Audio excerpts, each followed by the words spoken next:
আসসালামু আলাইকুম রহমতুল্লাহ ওবারাকাতুহু। আজকে আমি আলোচনা করব নবম ও দশম শ্রেণীর কমার্স গ্রুপের গ্রুপ বিষয় হিসাব বিজ্ঞানের দ্বিতীয় অধ্যায় লেনদেন নিয়ে।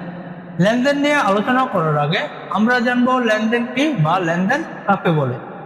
লেনদেন মূলত দুই বা ততোধিক ব্যক্তির মধ্যে আদান এবং প্রদান করাকে বোঝায়। লেনদেন একটি দ্বৈত সত্তা প্রক্রিয়া। দ্বৈত মানে দুজন, সত্য মানে ব্যক্তি, অর্থাৎ লেনদেন দুজন ব্যক্তির মধ্যে সম্পূর্ণ হয়ে থাকে। একজন ব্যক্তির দ্বারা লেনদেন করা সম্ভব নয়। আমরা যখনই হিসাব বিজ্ঞানের অঙ্ক করব বা হিসাব বিজ্ঞানের কোনো একটি হিসাব করব, তখন আমাদেরকে মাথায় রাখতে হবে আমরা কোনো একটি ব্যবসা প্রতিষ্ঠানের হিসাব সম্পূর্ণ করতেছি। এখানে ব্যক্তির হিসাব বলে বিবেচিত হবে না, কোনো ব্যক্তির হিসাব এখানে আসবে না। যে সকল ঘটনাগুলোর সাথে ব্যবসায় সম্পর্কিত আছে বা ব্যবসায়িক স্বার্থ আছে, ওই ঘটনাগুলি মূলত ব্যবসায়িক লেনদেন বলে বিবেচিত হবে। কোনো ব্যক্তির ঘটনা ব্যবসায়িক লেনদেন বলে বিবেচিত হবে না। হিসাব মূলত একটি চক্র আকারে কাজ করে। তোমাদের নৈতিক অনেক সময় আসে হিসাব চক্রের ধাপ কয়টি? হিসাব চক্রের ধাপ হচ্ছে 10টি। তোমাদের নৈতিক অনেক সময় আসে হিসাব চক্রের প্রাথমিক ধাপ কোনটি? হিসাব চক্রের প্রাথমিক ধাপ হচ্ছে লেনদেন। আজকে আমরা লেনদেন বিষয় নিয়ে আলোচনা করব।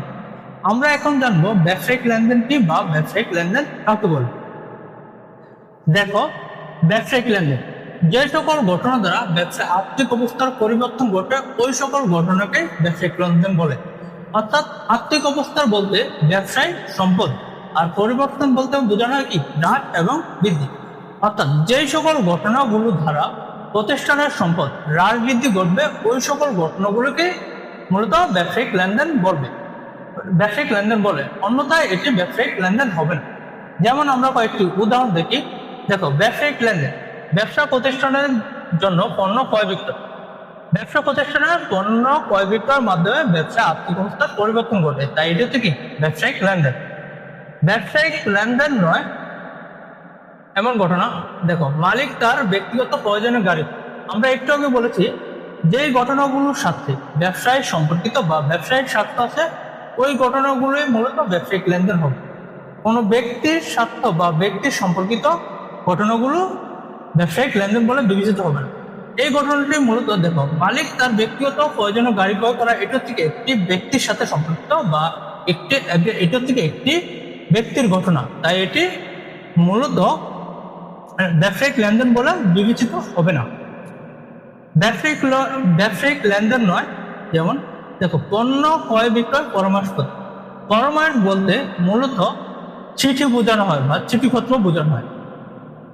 পণ্য ক্রয় মূলত এই জিনিসটা বোঝানো হয়, ধরো তোমার কাছে 500 টাকা আছে, তুমি একটা ঘড়ি ক্রয় করার সিদ্ধান্ত নিচ্ছ। এখনো ঘড়িটা কি করো না, ক্রয় করো না। তাই ক্রয় না করে তোমার 500 টাকা এখনো তোমার কাছে আছে, কিন্তু তোমার 500 টাকা এখনো খরচ নেই। যখন তুমি ঘড়িটা ক্রয় করবা, তখন হয়তো তোমার 500 টাকা খরচ হয়ে যাবে। পণ্য ক্রয়ের পরামর্শ ঠিক এমনই, মানে পণ্য ক্রয়ের জন্য অনুমতি প্রদান করছে, চিঠি দিচ্ছে, কিন্তু এখনো পণ্য ক্রয় করেনি। তাই এখন তার ব্যবসা প্রতিষ্ঠানের আর্থিক অবস্থার কোনো পরিবর্তন ঘটে নাই। বিক্রয়ের জন্য মনে করো কি করছে, তুমি তোমার কর্মচারীকে অনুমতি দিচ্ছ পণ্যটি বিক্রয় করার জন্য, সে এখনো পণ্যটি বিক্রয় করেনি। অর্থাৎ তখনও কি তোমার প্রতিষ্ঠানের আর্থিক অবস্থার কোনো পরিবর্তন না ঘটায়, তখন কি এটি লেনদেন হবে না। যখন সে বিক্রয় করবে, তোমার প্রতিষ্ঠানের আর্থিক অবস্থার পরিবর্তন ঘটবে, তখনই এটি মূলত লেনদেন বলে বিবেচিত হবে। পরবর্তী ক্লাসে আমরা এই অধ্যায়গুলোর যে সকল সৃজনশীল অঙ্ক আছে, আমরা ওই অঙ্কগুলো পর্যায়ক্রমে সমাধান করতে থাকবো।